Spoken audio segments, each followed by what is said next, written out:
চলুন এই পিকচার দিয়ে 5টি ইংরেজি সেন্টেন্স খুব সহজেই গঠন করে ফেলি। নাম্বার 1 অ্যাকশন, কি করছে। নাম্বার 2 ডিরেকশন, কোন দিকে যাচ্ছে। নাম্বার 3 ক্লোথিং, পোশাক নিয়ে কথা বলবো।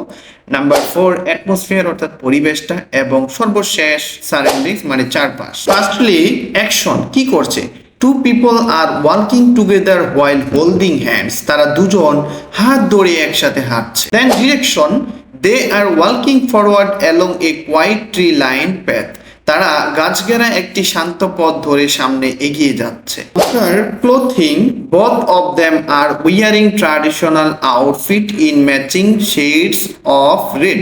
তারা দুজনই লাল রঙের মিল থাকা ঐতিহ্যবাহী পোশাক পরেছে। Fourthly, atmosphere. The atmosphere looks peaceful, making their walk feel warm and intimate. পরিবেশটি খুব শান্ত, যা তাদেরকে হাঁটতে আরো ঘনিষ্ঠ মনে করাচ্ছে। Finally, surroundings.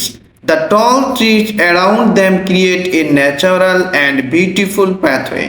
চারপাশের লম্বা গাছগুলো একটি প্রাকৃতিক ও সুন্দর পথ তৈরি করেছে।